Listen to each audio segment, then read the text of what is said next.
High density mango farming है जी। आप देख सकते हैं कि कितना क्रॉप है।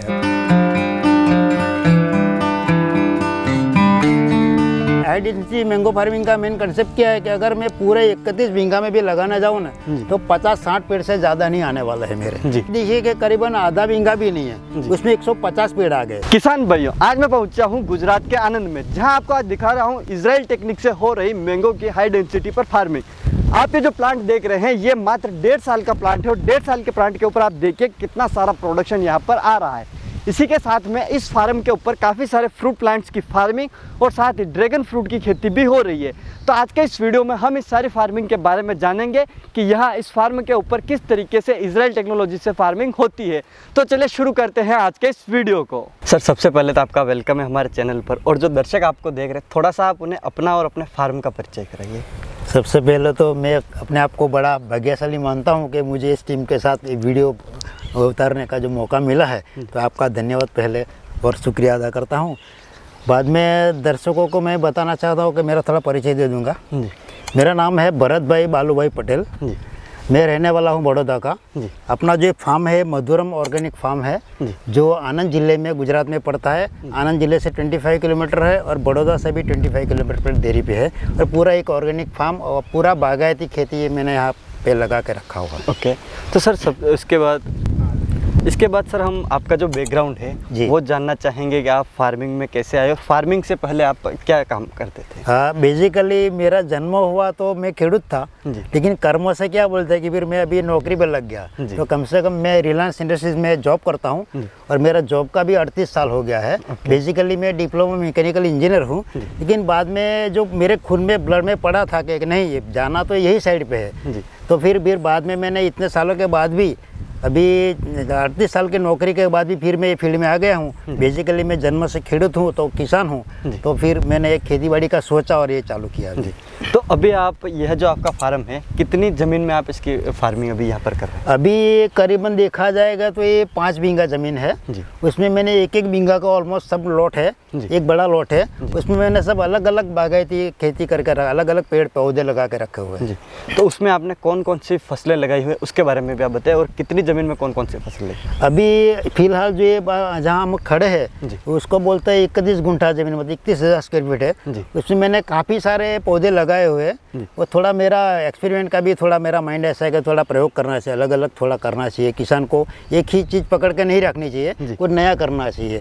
तो यहाँ पे हाई डेंसिटी मैंगो फार्मिंग मेरे ख्याल से किसी ने नहीं किया हुआ है। तो पहली बात है इंडो इजराइल टेक्नोलॉजी है, तो मुझे तो कोई डाउट नहीं था। मैंने बहुत सारे वीडियोस भी देखे, उसका सफलता भी देखी, तो मैंने सोचा कि क्यों ना हम ये ट्राई करें। तो फिर मैंने हाई डेंसिटी मैंगो फार्मिंग से ये जो जितने पौधे दिख रहे हैं ये करीबन 150 पौधे हैं। तो इसमें 4 वेराइटी मैंगो के लगाई हुई है। उसमें केसर सबसे ज़्यादा है, फिर रजापुरी है, फिर अल्फांसो हाफूस है, फिर तोतापुरी है, और अपना ये क्या बोलता है लंगड़ा है। मतलब 5 वेराइटी लगा हुआ है टोटल। ओके, और उसके बाद और कौन कौन सी फसलें लगा रखी उसमें? इसके अलावा आप देखा जाएगा तो पूरा देखोगे कि एक फार्मर क्या कर सकता है, कि इतनी सारी ज़मीन में क्या क्या ट्राई कर सकता है। तो हम देखा जाएगा तो इसमें एक तो मैंगो के इतने पोल लगे हुए हैं। मेरा 2 एकड़ में मेरा ड्रैगन फ्रूट लगा हुआ है, कम से कम 650 पोल है।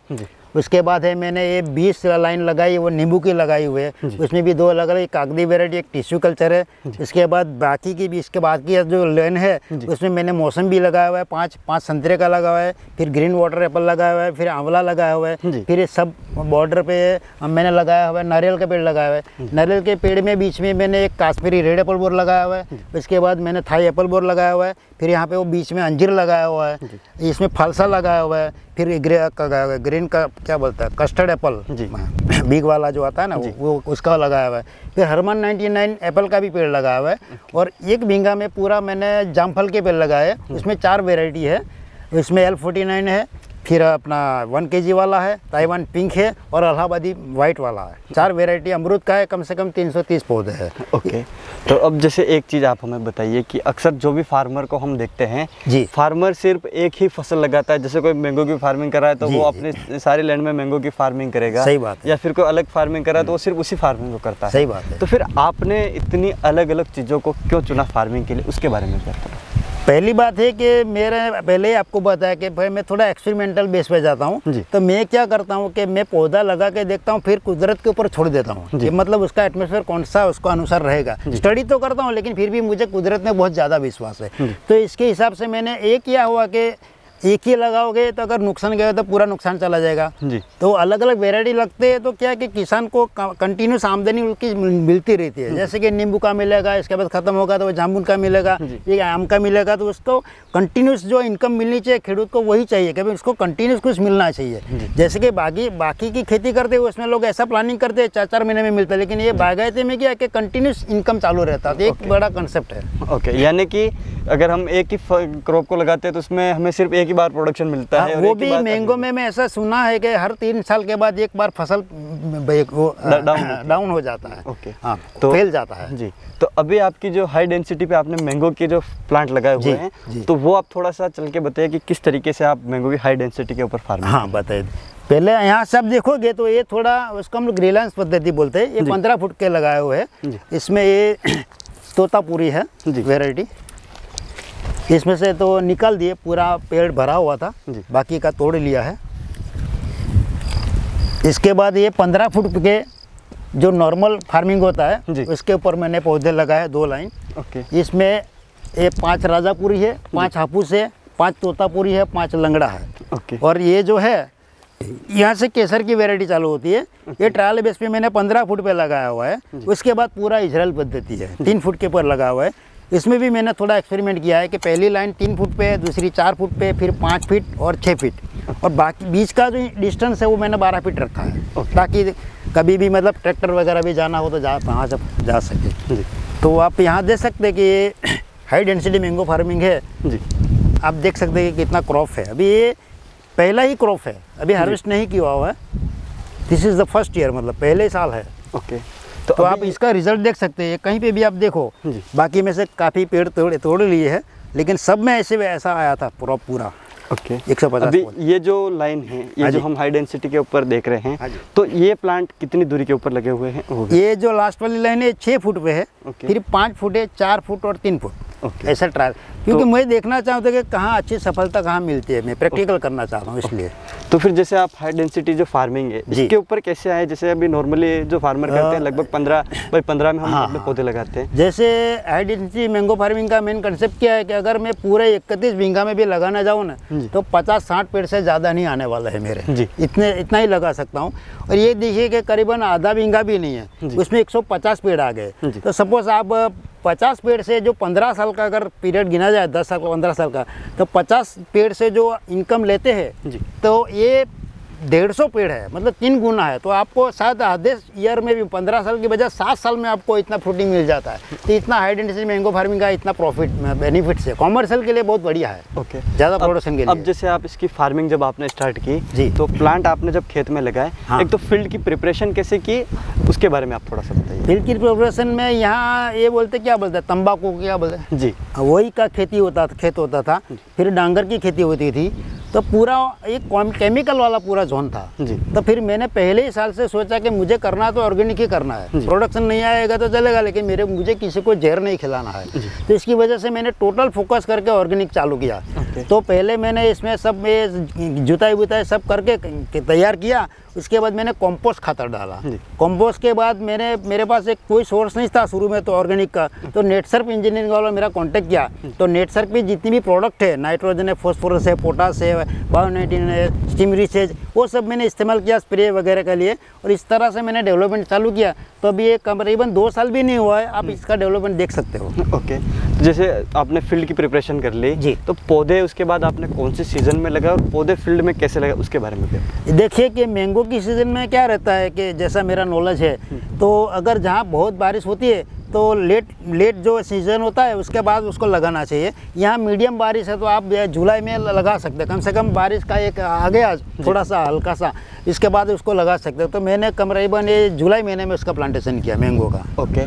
तो अभी आपके ये जो प्लांट है जिनके ऊपर हम प्रोडक्शन देख पा रहे हैं, तो ये प्लांट कितने टाइम के अपने हो चुके हैं? ये ऐसा सोचा जाए तो फर्स्ट हार्वेस्टिंग नहीं है, 2 साल भी नहीं हुआ है अभी तो। ओके। हाँ, 1 ईयर 1.25 साल हुआ है। ओके। अब जैसे अब आप एक चीज़ और बताइए कि ये जो प्लांट्स हैं इन्हें वाटर रिक्वायरमेंट कितनी चाहिए होती है और इन्हें कितने टाइम में पानी देना होता है उसके बारे में बताइए। वाटर रिक्वायरमेंट सोचा जाए तो पहले मेरा ड्रिप इरिगेशन नहीं था जी, तो मैंने डायरेक्ट पानी देना शुरू किया था। तो ऐसे मैंगो का पेड़ होता है, उसमें अगर महीने में भी एक बार भी दो तो चल सकता है, लेकिन उसमें पीरियड रहता है कि जैसे कि उसका सीज़न आता है कि मैंगो का, तो उसके 2-3 महीने पहले आपको पानी देना उसको बंद करना पड़ता है, तभी उसका फ्लावरिंग बराबर आएगा। वरना वो क्या पानी दे दोगे तो वो अपना पौधा ये पकड़ लेगा, मतलब पूरा, तो क्या मैंगो नहीं बिठेगा उसमें। ओके, तो इसके अनुसार करते रहते हैं। बाकी हर 15 दिन में 2 बार, हफ्ते में 1 बार ऐसा हम लोग ये ड्रिप इरिगेशन चालू करते हैं हल्का सा। अब उसके बाद जैसे अब 1.5 साल में आपने कौन कौन सी इसमें खाद दी, कितने टाइम में आप खाद वगैरह देते हैं उसके बारे में? हाँ, उसके बारे में पहले बार तो मैं साल में 2 या 3 बार कंपोस्ट वर्मी कंपोस्ट, मैंने खुद के वर्मी कंपोस्ट के बेड लगाए हुए हैं, तो खाद भी मैं ही बनाता हूँ। फिर जीवामृत बनाते हैं, घनामृत बनाते हैं, अग्निअस्त्र है, ब्रह्मास्त्र है, ये सब धीरे धीरे हम लोग सब चालू कर रहे हैं। मतलब टोटली हम लोग जैविक खेती के ऊपर जा रहे हैं। तो इसके अनुसार हम लोग जो देते हैं 2 या 3 बार कंपोस्ट देते हैं। बाकी के टाइम में नाइट्रोजन, फास्फोरस, पोटास का जो देना होता है वो जैसी रिक्वायरमेंट होती है ज़मीन का टेस्ट करवा के, तो इसके अनुसार हम लोग महीने में 1 ही बार देते हैं। ओके, अब उसके बाद इसमें आपने कौन कौन सी बीमारी देखी है जिसने आपको सबसे ज़्यादा इसमें परेशान किया? आम के पेड़ में मुझे खास अभी तक तो कोई बीमारी नहीं आई, लेकिन ये आप यहाँ देख रहे होगे, इसको बीमारी बोल सकते हैं शायद। तो ये थोड़ी काम की चीज़ नहीं है, उसको तोड़ के फेंक देना चाहिए ऐसे, तो ये ग्रोथ नहीं होने देता है, ऐसा लग जाता है। ये एक प्रकार की बीमारी है।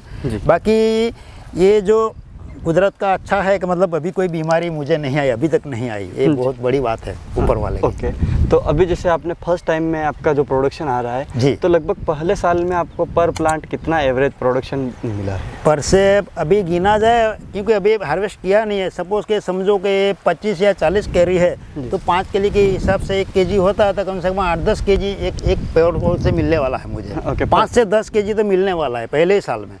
दूसरे साल में ऑलमोस्ट डबल हो जाएगा, डबल से भी ज़्यादा हो जाएगा, ऐसा मुझे लग रहा है जैसा इसका ग्रोथ है जी। हाँ। तो जैसे कि अक्सर जो हमारे जो नॉर्मल फार्मर हैं जी, वो केमिकल से फार्मिंग करते हैं जी, और आप जो ऑर्गेनिक तरीके से फार्मिंग कर रहे हैं जी, तो उसमें आपको जैसे केमिकल से ज़्यादा इसमें कौन सी प्रॉब्लम देखने को मिली है कि भाई हम ऑर्गेनिक कर रहे हैं तो हमें ये प्रॉब्लम ज़्यादा देखने को मिली है? देखिए, लोगों का भ्रम है कि तुम ऑर्गेनिक करोगे तो ये प्रॉब्लम आने वाली है। ये क्या है कि कई चीज़ें होती है कि अपने हाथ में नहीं होती है, कुदरत के हाथ में होती है। अगर आप उसके ऊपर छोड़ देते करते हो तो मुझे कोई डिफिकल्टी खास नहीं आई, और लोग भी बोल रहे हैं कि ये कैसे हो गया, उसको चमत्कार लगता है कि बोलते केमिकल से हम लोग कर रहे फिर भी इतना आज तक हम लोग ने ऐसा फार्म में ऐसा नहीं दिखा हुआ है। और यहाँ पे आप देख रहे कि रिजल्ट हमको दिख रहा है, तो ऑर्गेनिक में कोई प्रॉब्लम नहीं है, इतना खर्चा भी नहीं है, जितना फार्मर सोचता है उतना नहीं है। मेन तो है कि लोगों के स्वास्थ्य के साथ जो चेड़ा हो रहा है उसको बंद करना है। आज जितने भी सारे कैंसर के रोग है वो इसी के अनुसार है कि लोग ये पेस्टिसाइड डाल के खाना खिला रहे हैं। तो मेन कंसेप्ट किसान के दिमाग में ये भी होना चाहिए, तो ये भी एक कंसेप्ट है। तो ऑर्गेनिक मुझे बहुत बढ़िया लग रहा है कि इतना खास मेहनत भी नहीं है और इजी है, मतलब इतना खर्चा भी नहीं है, जितना सोचते उतना नहीं है। तो जैसे कि आपने मैंगो की फार्मिंग के बारे में बताया जी, तो अभी आप हमें ड्रैगन की फार्मिंग के बारे में बताइए कि ये आप कितनी ज़मीन में कर रहे हैं और कितना टाइम हो गया इसकी फार्मिंग को स्टार्ट किए हुए? अभी ऐसे देखा जाए तो यहाँ पे जो ये ज़िला मतलब आंकला तालुका बोलते हैं, इसमें बहुत ही आपको 1-2 ही फार्मर्स मिलेंगे जिसको ड्रैगन को चालू किया है। तो मैं साथ पहला फार्मर्स हूँ कि इतने बड़े पैमाने पे मैंने ड्रैगन का चालू किया है। तो करीबन जो पहला वाला इधर खेत दिख रहा है वो 2.25 बीघा का है, और 1 बीघा मतलब 3 बीघा में हम लोगों ने करीबन 650 पेड़ पौधे लगाए हुए, पोल लगाए हुए ड्रैगन के। ओके, तो अब जैसे इसकी जब आपने फार्मिंग स्टार्ट की जी, तो इसकी खेत की तैयारी कैसे की और इसके पौधे खेत में कैसे लगाए उसके बारे में आप तो? जैसे देखा जाएगा तो मैं आपका ही थोड़ा वो बोलना चाहूँगा कि इनोवेटिव फार्मर्स का बहुत बड़ा योगदान है, उनके भी मैंने बहुत सारे वीडियोस देखे हुए हैं। तो मुझे कहीं से इंस्पिरेशन आपसे भी मिली है कि ये ड्रैगन का मतलब कैसे क्या खेती करता है। तो ऑलमोस्ट जो अभी के अंदर गूगल ही अपना मदर है, तो गूगल में सर्च किया, करीबन 700-800 मैंने वीडियोस देखे, उसमें मुझे सबसे अच्छे वीडियोस आपके लगे। और दूसरे मैं फार्मर्स को भी मिला, 4-5 फार्मर्स को, उसके साथ कंसल्ट किया, उसको पूछा ये कैसा है बिजनेस, फिर कहीं जाके फिर मैंने ये स्टार्ट किया। ओके, तो फील्ड की प्रिपरेशन कैसे किया आपने? फील्ड की प्रिपरेशन में पहले मैंने पूरा खेत तो साफ करवा लिया था, जी। लेकिन ये खरपतवार आप दिख रहे हो, लेकिन मैं नहीं निकाल रहा हूँ, पूरा ऑर्गेनिक है, इसलिए मैं कोई पेस्टिसाइड नहीं यूज़ कर रहा हूँ। जी। तो फिर मैंने ये बेड बना दिए, जी। फिर बाद में मैंने टपक डाल दिया, जी। तो अभी तो मतलब पूरा सेटअप ऑलमोस्ट हो गया है। ओके। और ये रिंग का जो मैं आपको बताना चाहता हूँ, ये मैं थोड़ा मैकेनिकल इंजीनियर भी हूँ, जी। तो फील्ड मेरा नहीं है, लेकिन फिर भी हम लोगों ने ये सेल्फ कास्ट किया है, अपने आप ओके। खुद बनाया है रिंग सब, जी। क्योंकि ट्रैफिक कॉस्ट कटिंग हो, फार्मर्स के बहुत महंगा पड़ता है, जी। ये पोल और रिंग का सेट बहुत महंगा पड़ता है। ओके। अगर खुद आदमी, ये इतनी बड़ी चीज़ ही नहीं है, फार्मर करने जाएगा तो बहुत सस्ते में पड़ता है, आधी दाम में पड़ जाता है। तो ये भी एक फार्मर्स को मेरा उद्देश्य जाने कहना का है कि आप खुद बनाओ और फिर करो। आप देख सकते हैं खुद का बनाया हुआ। जी।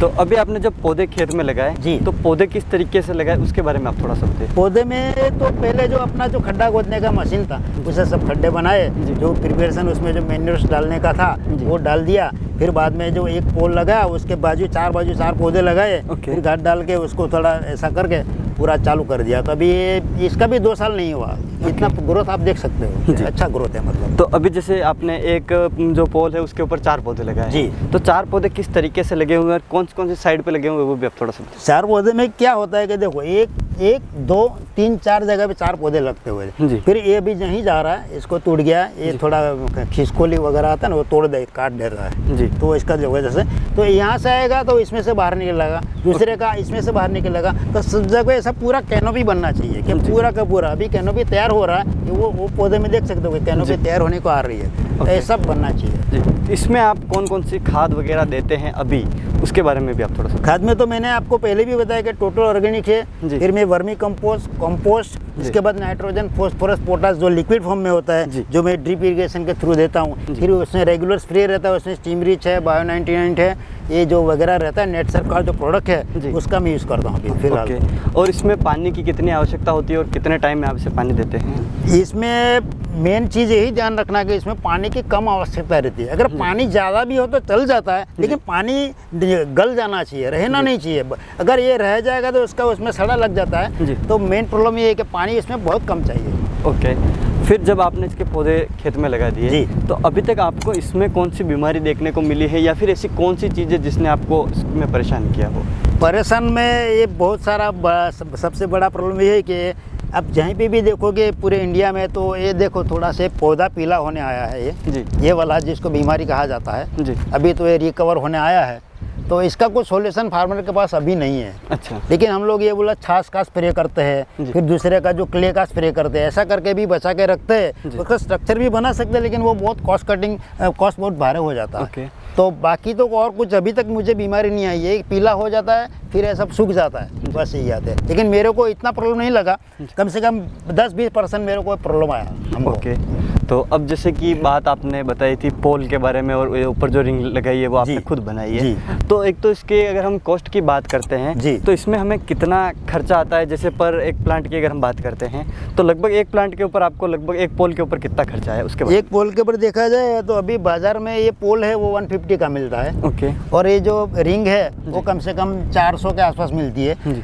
तो जो कॉमर्शियल जो देने वाले हैं वो तो पूरा 650 रुपये का एक सेट देते हैं। ओके। तो 600 रुपये का सेट हो गया, जी। फिर ये 50-50 रुपये का 4 पौधे हो गए, तो 800 रुपया कम से कम लगता है एक पोल के एक पोल के ऊपर। ऊपर। लेकिन अगर खुद बनाओगे तो इसका आधा कॉस्ट हो जाएगा, ओके। पोल का और रिंग का। ओके। तो आपको 500 में 400-500 में हो जाएगा। ओके। जहाँ 800 रुपये का खर्चा आ रहा था वहाँ पे 500 रुपये का 400-500 में कंप्लीट हो जाएगा, complete 100% हो जाएगा। ओके। अब जैसे आपके ये जो प्लांट हैं उनके ऊपर हम देख रहे हैं कई पे फ्रूट भी आ रहे हैं जी। तो आपको इसका प्रोडक्शन कितने टाइम में मिल जाएगा उसके बारे में भी अब देखिए, पहले तो लोगों ने बताया था कि 2 या 3 साल लगता है, जी। लेकिन मैं पहले भी बता चुका हूँ कि कुदरत की मेहरबानी है। तो पहले साल हमने एक बार तो ले लिया प्रोडक्शन, जी। हालांकि प्रोडक्शन कम था, जी। तो इस साल तो उससे 3 गुना प्रोडक्शन की हमको एक्सपेक्टेशन है। तो ये 2 ही साल में प्रोडक्शन होने चालू हो गया, पहले साल में हो गया था चालू, ये सेकंड ईयर है। ओके।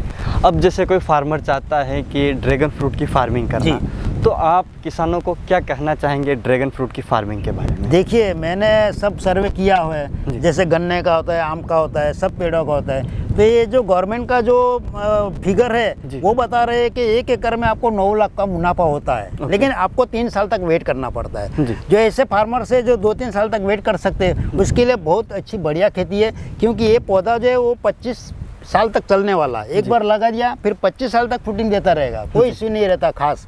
तो इसमें अगर 9 लाख का क्या मैं क्या बोलता हूँ कि चलो ये अपन नहीं पकड़ के चलते, 9 का 5 कर दो जी, तो भी 5 लाख भी बहुत ज़्यादा एक एकड़ में। तो सबसे बढ़िया मुझे लग रहा है ड्रैगन फ्रूट है अभी। ओके, जैसे अब आपने सारी चीज़ें बताई, अब हम ये और जानना चाहेंगे जब आपने इसकी फार्मिंग स्टार्ट की तो इसके जो प्लांट्स हैं वो प्लांट्स आपने कहाँ से लिए? ऐसे देखा जाए तो श्रीनाथ नर्सरी, मुझसे सुनील भाई उसका नाम है जी। तो ऑलमोस्ट जितने भी आप फ्रूट्स देख रहे हैं तो फिर 70-80% माल मैंने वहीं से लिया है। बाकी मैंगो के पेड़ मैंने 2 जगह से लिए है, एक तो तलाला गिर से बहुत फेमस है गुजरात में उसकी कैरी, और दूसरा है ये अपना अभी बताया सुनील भाई नर्सरी, उसका लिया हुआ है। जो पहली 2-3 रो है जो मैंने 15 फीट के जो लगाए हुए वो उनके लगा हुए, बाकी हाई डेंसिटी मैंगो फार्मिंग है वो मैंने तलाला गिर से लिया हुआ है, भावनगर से लिया हुआ है। ओके, और अब जैसे लास्ट में आपने खेती के बारे में सारी चीज़ें बताई है। जी। अब जो भी फार्मर हमारा ये वीडियो देख रहा है, हाँ जी, आप किसानों को क्या संदेश देना चाहेंगे, ये जो आप इतनी हाईटेक तरीके से फार्मिंग कर रहे हैं उसके बारे में? देखिए, अभी पहली बात तो ये कि अगर बागायती आप खेती करते हो किसान को तो सबसे पहले पेशेंस चाहिए। मतलब उनको पता होना चाहिए कि 1-2 साल में मेरा पैसा कवर होने वाला नहीं है, लेकिन बाद में ये 25 साल तक फ्रूटिंग करने वाला है। तो इतना पेशेंस रख सकते हो तो ये सबसे अच्छा है बागायती खेती है मतलब। और दूसरा ये है कि हर अलग अलग तरह की वेराइटी है, ऐसा लगा के रखोगे तो मैंने पहले भी बताया कि आमदनी सतत आती रहेगी कोई न कोई चीज़ से, तो खेडूत को घर चलाने में भी कुछ दिक्कत नहीं आएगी। और ये ड्रैगन फ्रूट का अगर जम गया तो आराम से 1-2 फैमिली का गुजरना आराम से चल सकते हैं। ड्रैगन फ्रूट में 2 बीघा खेती में भी चल सकता है, इतना बढ़िया है मतलब। ओके, तो सर आपने जो फार्मिंग की हमें जानकारी दी और जो टाइम दिया उसके लिए आपका बहुत बहुत धन्यवाद। मैं भी बहुत आपका धन्यवाद करता हूँ कि मुझे मौका मिला आपके साथ ये शूटिंग करने का। तो आपका तो किसान भाइयों, आपने देखा कि किस तरीके से आप हाईटेक तरीके से जो फार्मिंग है उसको कर सकते हैं, और आप बागवानी जो फार्मिंग है उसको करके किस तरीके से अर्निंग ले सकते हैं। और अगर आप बागवानी को करते हैं तो आपको किन चीज़ों का ध्यान रखना होगा, ये सारी चीज़ें आज के इस वीडियो में आपने देखी। उम्मीद है कि आपको हमारा आज का वीडियो पसंद आया होगा। अगर ये वीडियो पसंद आया हो तो इस वीडियो को लाइक करें, साथ ही दूसरे किसान भाइयों को इस वीडियो को शेयर जरूर करें। मिलूंगा इसी प्रकार की एक और इंटरेस्टिंग जानकारी के साथ अगले वीडियो में, तब तक के लिए धन्यवाद।